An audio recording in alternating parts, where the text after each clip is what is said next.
Nice launch trajectory countdown net. Pad is clear. 10, 9, 8. Launch auto sequence 7, has started. 6, 5, 4, 3, 2, 1. Go for launch.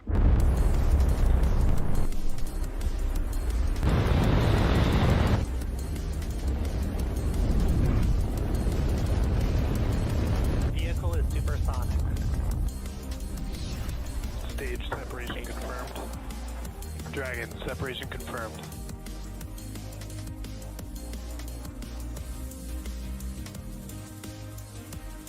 Stage 1 is transonic. Landing legs have deployed. And Falcon 9 has landed.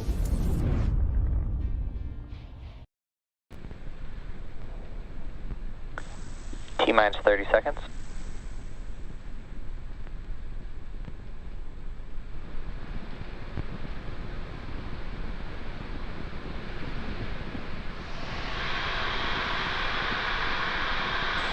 Seconds.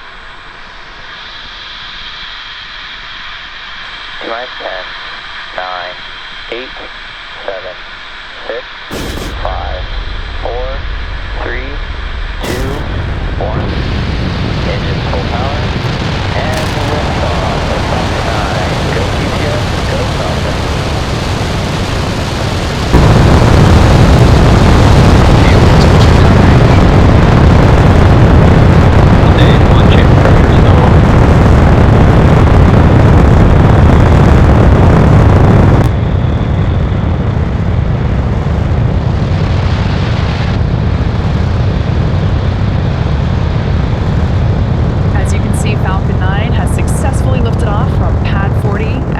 Kerbal Space Station, carrying the GPS-3 Space Vehicle 6 payload.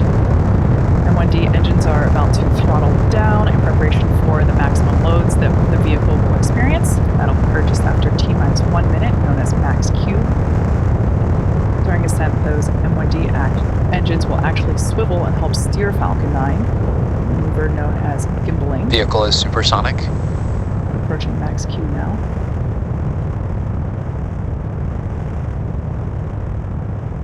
Max Q. So at this point in time, we've now passed through that moment of maximum aerodynamic pressure. As I was saying, the M1D engines will gimbal, or basically maneuver a little bit by a couple of degrees, so that the rocket autonomously tilts those engines just a little bit, a few degrees, and that gimbaling allows the vehicle to perform a gravity turn, which is when we go vertical engine chill has started. as well as horizontal. So we heard the call out, MVAC chill has begun. That is the second stage preparing that MVAC engine for ignition.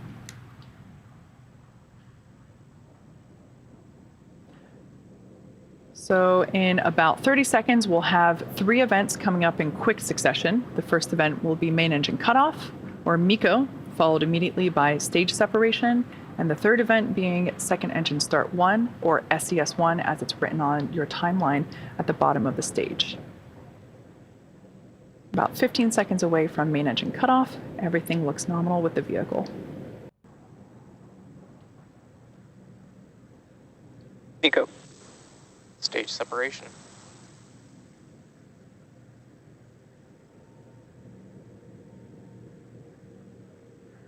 MVAC ignition.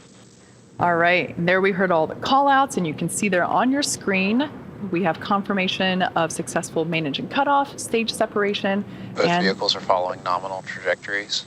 second engine start 1, and there we just heard that everything is looking nominal for both the first and second stages. So the first stage is still coasting upward. It has not yet reached its apogee. It will, once it does, it will then come back down to Earth and begin its journey to our drone ship, a shortfall of gravitas. Up next is fairing separation, which we see there, our first view of the GPS-3-6 payload. The view on the left-hand side of your screen is the first stage, and the second stage on the right-hand side of your screen. Now those fairings that we saw separate, another cool view there on the left-hand side of your screen. Acquisition of signal, Bermuda. We will attempt to recover those fairing halves. They are flying for the first time today, and we'll attempt to retrieve them using our recovery vessel, Doug. We're now at T plus 4 minutes and 17 seconds into today's mission. Currently in the first of 2 planned MVAC burns for satellite deployment. In less than 2 minutes, you should be able to see the first stage entry burn on the left-hand side of your screen. We expect that to last about 30 seconds. For that entry burn, we relight the center engine, E9, as well as 2 of the radial engines, E1 and E5, so that we have a total of 3 M1D engines helping to slow the vehicle down as it passes back through the Earth's atmosphere. You can also, if you watch carefully on the left-hand side of your screen, you can see those grid fins actuating or activating. Both vehicles continue to follow nominal trajectories to help steer the vehicle back down to its precise landing on the drone ship. Now, the Falcon 9 supporting today's mission is performing this entry burn for the second time in its lifetime. As I mentioned before, it previously supported the Crew 5 mission, whereas those fairing halves will be re-entering for the first time of their lifetime. Now, while Falcon 9 makes its way back to Earth, we will be able to see that re-entry burn on our screen, as I mentioned before. As whenever it was sitting on the pad prior to launch, we were able to see some of that soot left over from its previous mission. If you've ever wondered how that soot is actually formed, it's generated when the carbon-based rocket-grade kerosene, that RP1, burns, and then since the re-entry occurs with the engines re-entering first, the booster basically flies right through its own plume, which then deposits the soot onto the exterior of the rocket. So we're expecting that entry burn to begin in just under 10 seconds. Stage 1 FTSC. Everything looking nominal with the second stage. Stage 1, entry burn startup. All right, we heard the call out, and now we can see it on the screen that that entry burn has begun. This will last for about 30 seconds.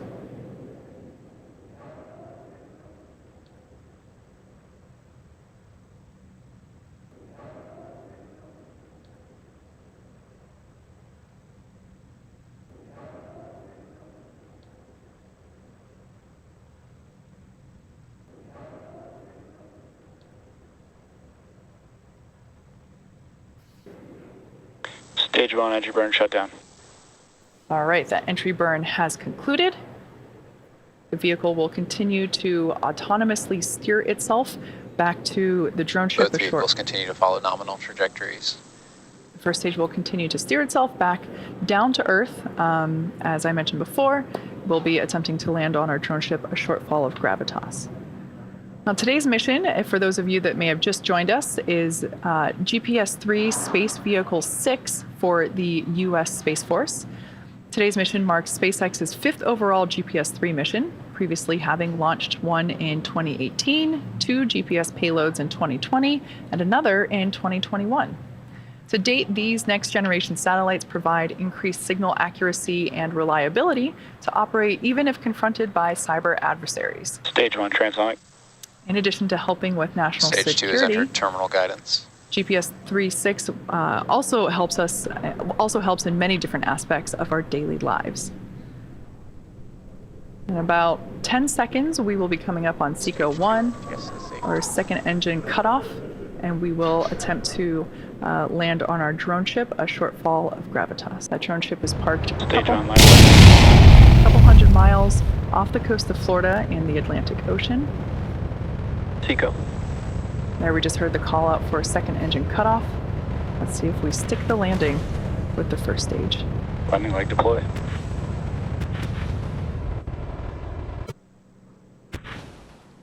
Stage 1 landing confirmed.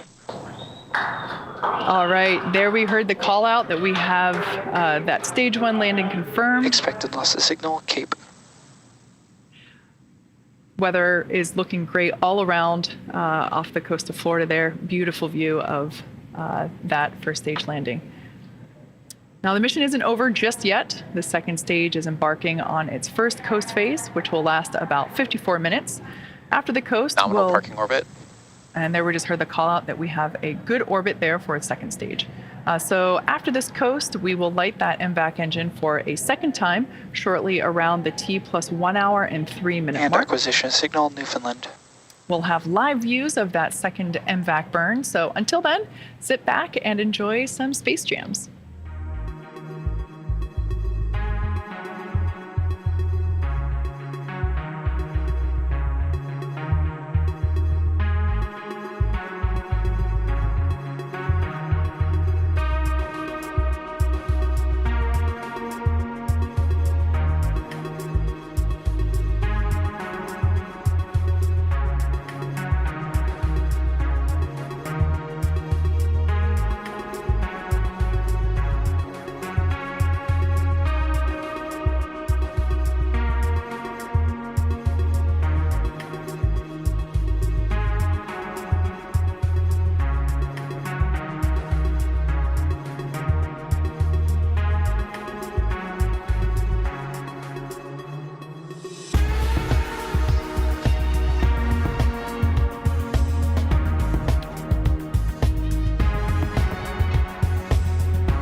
And expected loss of signal, Bermuda.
expected loss of signal, Newfoundland.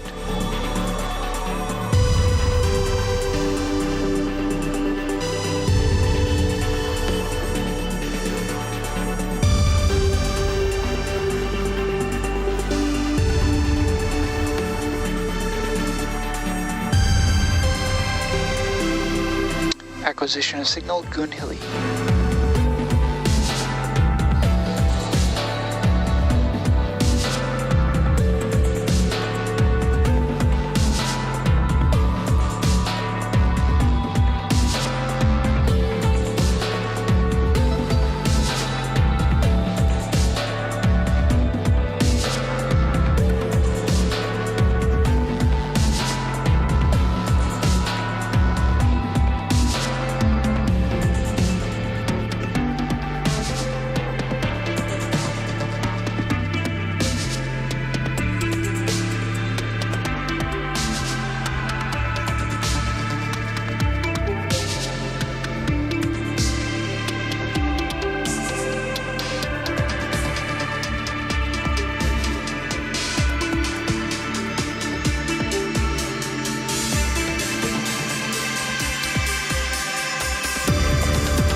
Expected loss of signal, Gun Hilly.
Welcome back to the webcast of the Falcon 9 mission carrying GPS-3 Space Vehicle 6 for the U.S. Space Force.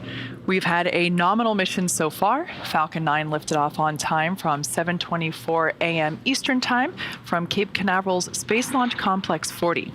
The second stage completed its first burn, placing the Falcon 9 and GPS payload in the desired parking orbit. We're now coming up on the second burn of that second stage MVAC engine.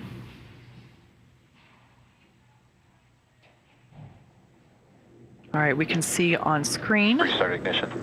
and heard the call out there that that burn has commenced, and it's planned to last for about 45 seconds, so wrapping up at T plus 1 hour, 4 minutes, and around 17 seconds.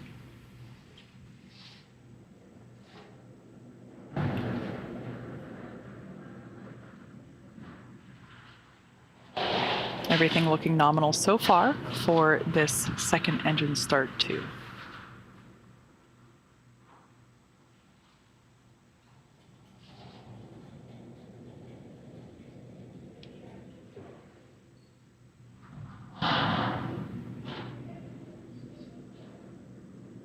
MVAC shutdown. All right, and there we heard and saw on screen that that second engine second engine cutoff Nominal transfer orbit. occurred, and there we just heard the news that we were waiting for, confirmation of good orbit. So at this point in time, the GPS-3 satellite is still attached to that second stage. Payload deployment is scheduled to occur around the T plus 1 hour and 29-minute mark. So one more coast phase for you, but we'll see you back here in 24 minutes. Stay tuned.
Detected loss of signal, Tasmania.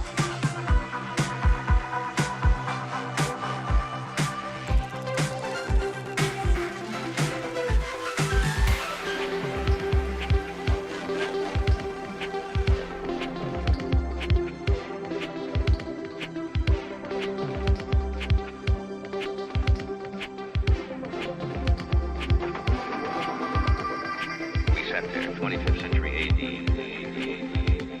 We sat there and looked at a rocket from Mars, and you just boggled the mind and mind and mind and mind. And the technology caught up, didn't it?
Welcome back once again to our launch coverage of the GPS-3 Space Vehicle 6 mission for the U.S. Space Force. If you're just joining us this morning, we had an on-time launch at 7:24 a.m. Eastern Time, followed by successful ascent, stage separation, first stage landing, and 2 second stage engine burns. We have just one more major milestone coming up, the one everyone's waiting for, which of course is the deployment of the GPS-3-6 satellite from Falcon 9's second stage, which will happen in just a couple seconds from now. Spacecraft separation confirmed. And there we heard the call out, and you can see there on your screen, we have a successful payload deployment. So with that beautiful view, we will bring our webcast to a close. Thank you to the U.S. Space Force for entrusting us with today's GPS-3 Space Vehicle 6 mission. SpaceX is one of 2 certified providers for national security space launch missions, and we take great pride in our support of missions like GPS-3-6. Thanks for tuning in, and enjoy the rest of your day.